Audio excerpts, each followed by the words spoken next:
In the headlines this evening, 38 North says Pyongyang is not likely to carry out a nuclear test anytime soon. This, as a top U.S. military officer says a lot more can be done to keep North Korea in check. Hyundai Motor may build a second factory in the U.S. state of Alabama, capable of producing 300,000 SUVs per year. Plus, we take you to Fukushima, Japan, the region hit with a massive earthquake and tsunami 4 years ago. Stay tuned for these stories and more coming right up.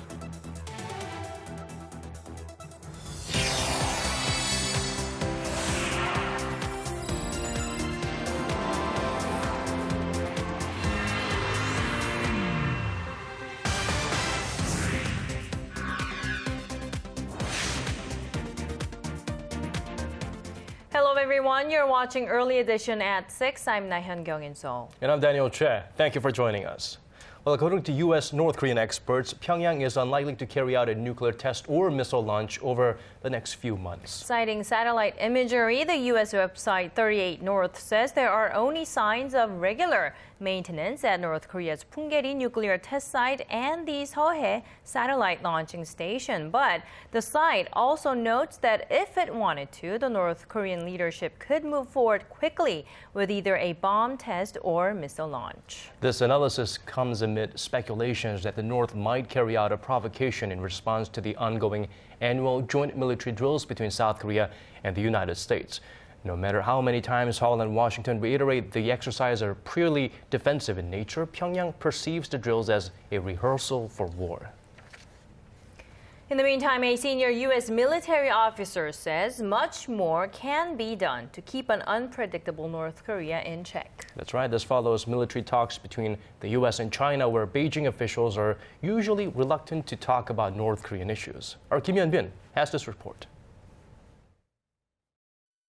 The U.S. Army Pacific Commander General Vincent Brooks says North Korea came up in his discussions with Chinese military leaders during his recent visit to China.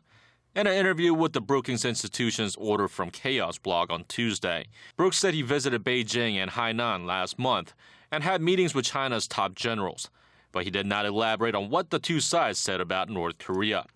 However, he did emphasize the need for dialogue between the U.S., China, South Korea, and Japan to formulate a coordinated policy to counter the North Korean nuclear and missile threat. Brooks said the regime's continual provocations and lack of transparency means there's always the potential for a military miscalculation. He added that, given North Korea's unpredictable nature, the Pacific Command remains on a so-called fight tonight posture, and stressed that U.S. troops in South Korea are always on alert. In regards to the U.S. generals meeting in China, diplomatic sources in Washington say it's unlikely much progress was made on North Korean issues. They note that in previous encounters, China has been reluctant to talk to the U.S. about North Korea, especially in regards to the North's leadership and internal changes inside the isolated regime. Kim Hyun-bin, Arirang News. Senior diplomats from South Korea, China, and Japan are currently meeting in Seoul to lay the groundwork for a trilateral foreign ministers meeting slated for later this month. One of the key topics forecast to be on the agenda for the ministers meeting is to gauge the possibility of a trilateral summit a little further down the road. Korea and Japan both see the need for a leaders' summit despite the numerous historical and territorial disputes among the three countries, but China is said to be less keen and is advising a more cautious approach. The trilateral foreign ministers meeting has been stalled since 2012 after Japan claimed sovereignty over the Senkaku Islands in the East China Sea, known in China as Diaoyu. Korea's presidential office has reiterated its position that no decision can be made about the deployment of a U.S. missile defense system to South Korea simply because there has been no request from Washington. Experts say the presidential office will likely keep this stance because talking about it publicly could affect Korea's diplomacy with the U.S. and China. China has raised concerns about the possible deployment, saying it's a threat to Beijing's national security. This follows recent reports that Washington is mulling over sending the missile defense system called THAAD to South Korea in order to counter ballistic missile threats from the north.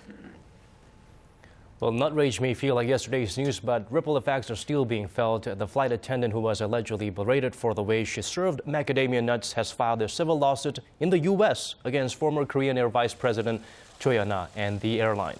The lawyers for flight attendant Kim Do-hee claim that Cho used abusive language and violence and are seeking compensation for the extensive damage to Kim's career, reputation, and emotional well-being. They also say Kim was pressured into giving false testimony about the incident to government investigators. Cho, the eldest daughter of the company CEO, became infamous late last year after making a taxiing plane return to the gate because her nuts were not served in accordance with the first-class manual. Korea's zeal for education is known the world over, but that exuberance has put a tremendous amount of pressure on its children. Now, what's ironic is, though, that these children or students say they feel quite healthy. Connie Kim takes a look at what may be behind the contradiction and the rising challenge Korea may be facing. Korea is well known for its high education fever, but its school children are under an immense amount of pressure to succeed in the academic world. A report by the Korea Institute for Health and Social Affairs measuring Korean children's academic stress shows that more than 50% of children in a 2013 survey scored a 3 or higher out of 4 on the academic stress index, higher than the global average. The index accounts for elements such as children's preschool enrollment and academic achievements. But while stress typically takes a toll on a person's health, the report says this isn't the case for Korean children. When asked about their health, an overwhelming 97% of the children surveyed said they believe they're in good health or average physical health. These seemingly contradictory results partly reflect their unique Korean characteristic of enduring hardship and the high priority on education, according to the research conductor. In Korea, admission to a prestigious university is considered an important milestone. I believe this widespread perception shapes students' ability to endure stress and feel physically fine. Psychologists, however, worry that children do not feel a need to relieve stress. That, if left unchecked, could lead to various side effects, such as violent behavior or addiction. There are generally 2 ways of relieving stress: calming yourself down or letting it out. For children, it's important that parents acknowledge their stress levels and help them let it out. Writing in a journal or taking the time to enjoy a hobby are recommended outlets. However, psychologists say these aren't remedies but a band-aid on the problem. What's more important, they say, is for Korean society to reflect on its values, and whether that's loading kids with homework or raising kids that are both physically and mentally healthy. Connie Kim, Arirang News. Business partners face a one-day entry ban. Digging deeper, getting to the bottom of stories that impact your life. Talking with you on air and online. Connecting you with experts on the world's most pressing issues. News and current affairs at its best. With Laah Hyun-kyung and Daniel Choy. Arirang News. Arirang News. Arirang News. On Early Edition at 6. Exactly 4 years ago today, Japan was hit with a massive earthquake and tsunami that claimed so many lives and destroyed 3 reactors at the Fukushima nuclear power plant. The cleanup efforts have continued in the region, but residents there still worry about radiation levels. Son Jung-in reports. Life is gradually returning to normal in the disaster-stricken Fukushima region as workers continue their efforts to clean up the area and lower radiation levels. Kawauchi, located within 20 kilometers of the Fukushima power plant, is one of the villages that has had its evacuation advisory lifted since the meltdown disaster 4 years ago, but only 7 of its 274 former residents have decided to return. It's hard to say whether the town will ever be the same. I've told my son to return to the village with his family, but I can't force them as it is ultimately their decision. Over 117,000 former residents from Fukushima are reluctant to return home due to fears of high radiation levels. And the potential long-term implications, including cancer, are causing more concern. The number of children diagnosed with thyroid cancer is increasing in Japan, with more than 100 confirmed or suspected cases after tests of nearly 400,000 children.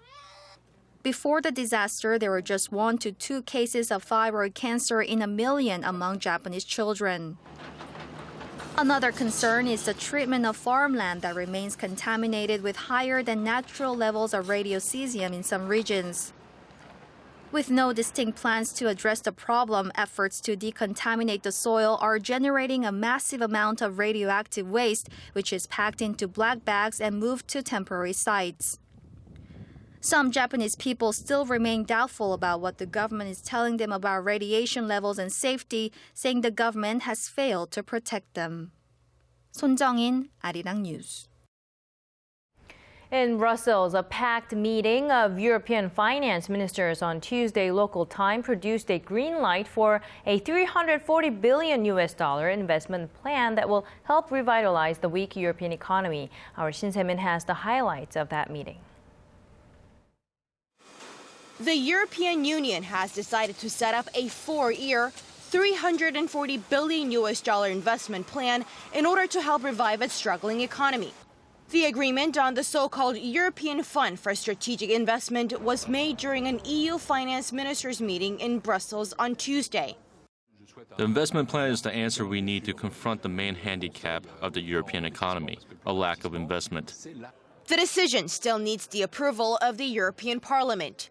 If approved, EU officials say the stimulus plan could be up and running by the end of June or July.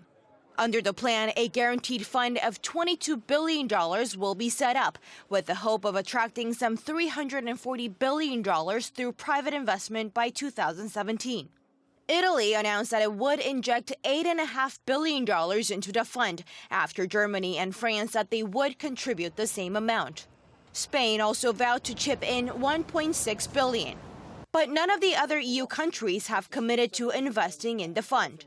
The ministers also agreed on other matters.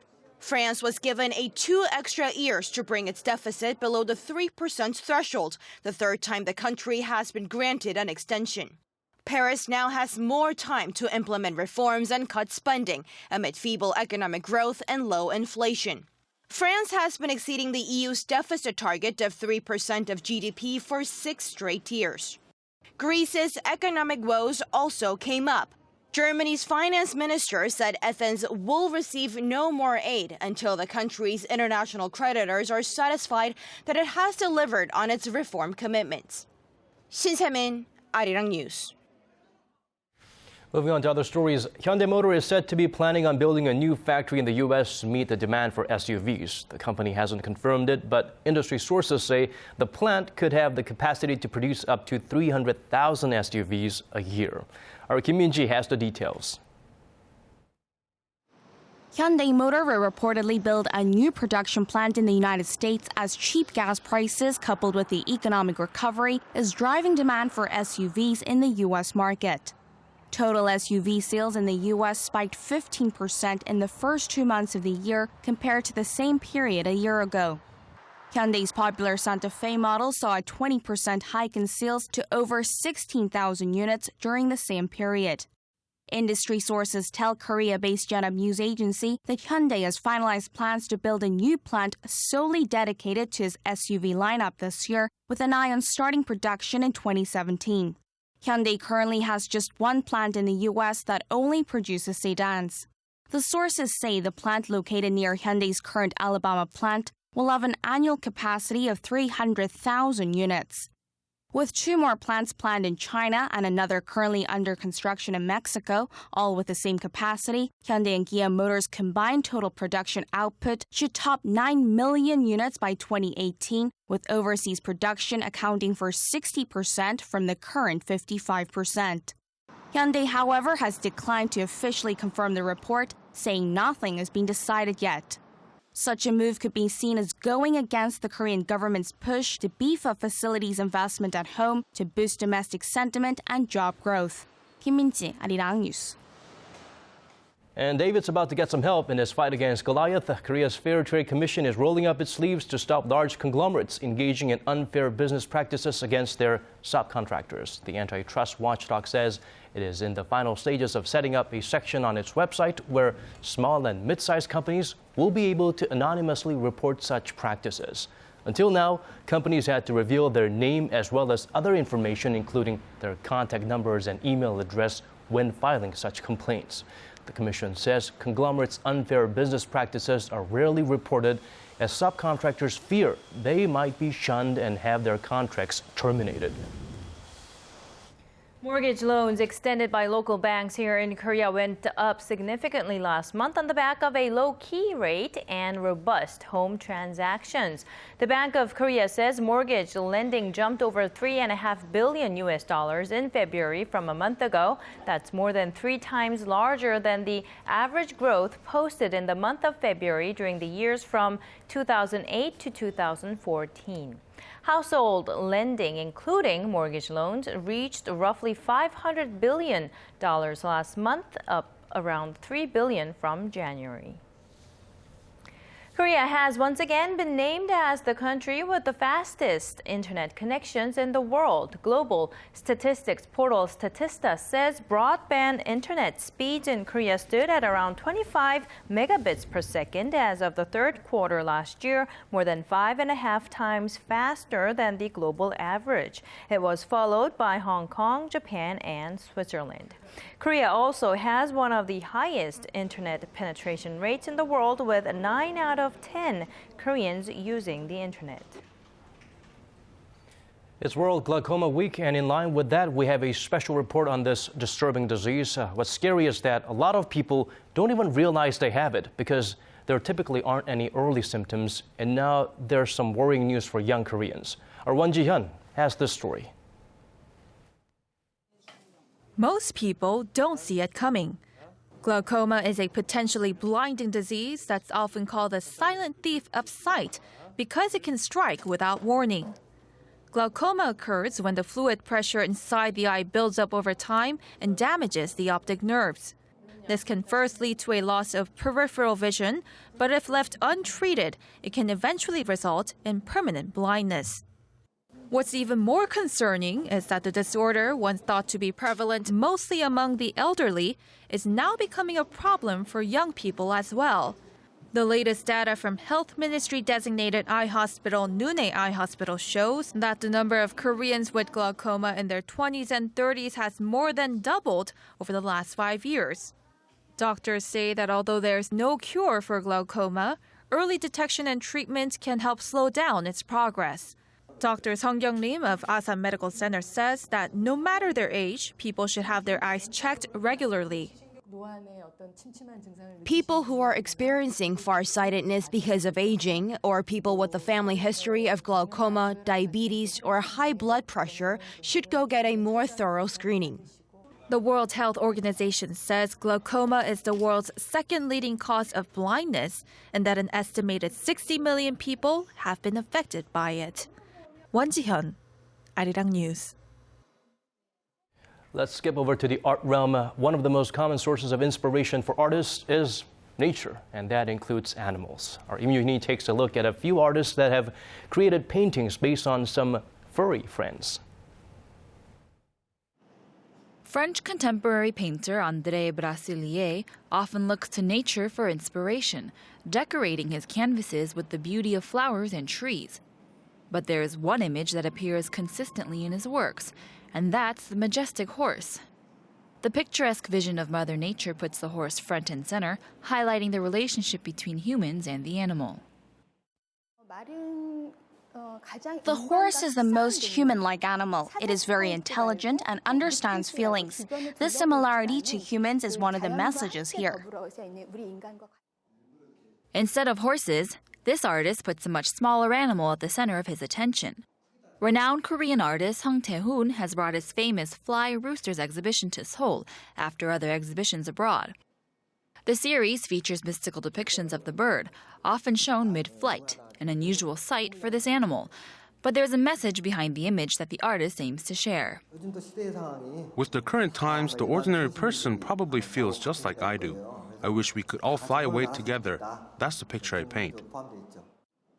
Another painter found her inspiration in one of the most common household pets. Yang Jung-hwa takes a more subtle approach to her canvas, creating works that echo the likeness of the lovable furry cat. Im Yoon-hee, Arirang News. There's a place called Culture and Creativity Fusion Center in Seoul that recently opened in its doors. That's right. The center, I believe, is at Mapo District. Anyone can go there and use the equipment free of charge to produce new content. Our Ji Myung-gil takes us to the scene. In this studio, dancers' graceful movements are recorded by a computer using motion capture technology. With the digital 3D models that are created, people can study the choreography or create something new. Here, anyone who has the skills to shoot and edit films can come and make their own movies. At the new cultural center, people can do anything from produce records or a broadcast to make a film or performance. There's even one-on-one mentoring for anyone who's interested in creative work but needs a little advice. And the best part is that all of the facilities are available for free. The government and entertainment companies are giving opportunities to people who are willing to do business in the cultural realm by providing them with such facilities.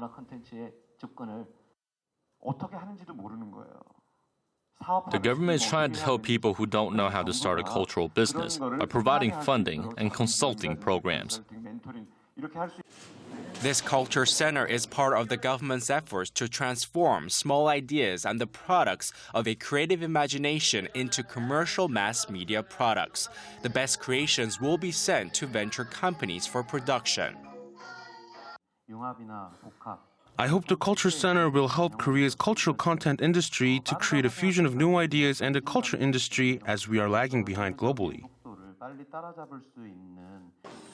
To broaden the platform for the development of new cultural content, the government plans to open a Culture and Creativity Academy by the end of 2016 for research and development programs and to foster new talent. By the end of 2017, the so-called K-Culture Valley will open with a multifunctional performance hall, a pop music-themed amusement park, and a Hallyu street where tourists can enjoy elements of Korean mass media and pop culture. Ji Myung-gil, Arirang News.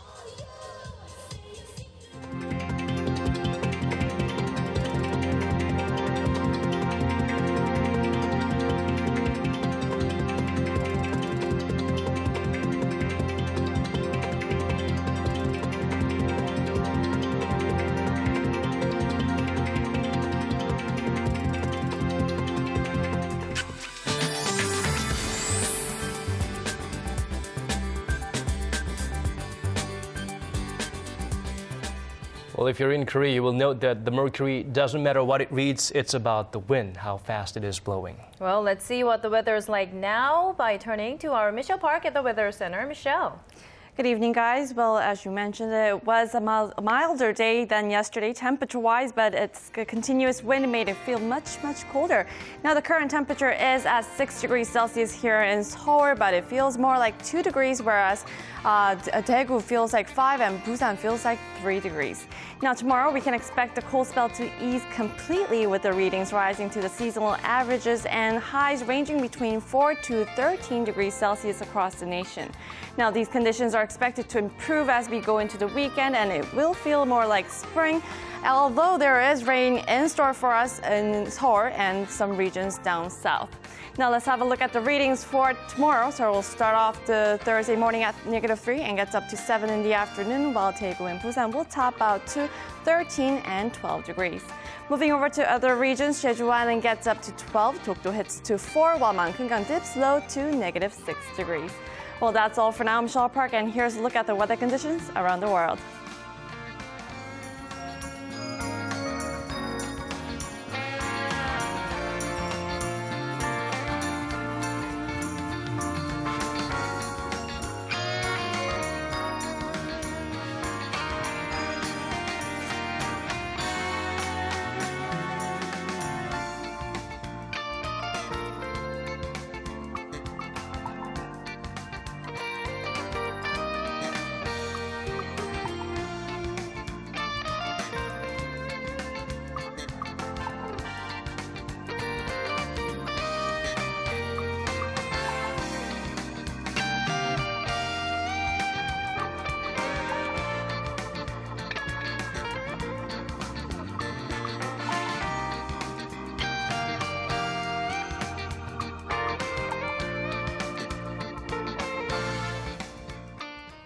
And we've come to the end of our newscast. Have a great start to your day or a safe drive home. This has been Daniel Choy. And I'm Laah Hyun-kyung. From us and the rest of the team in Seoul, thanks for watching. We'll be back at the same time tomorrow. Goodbye for now.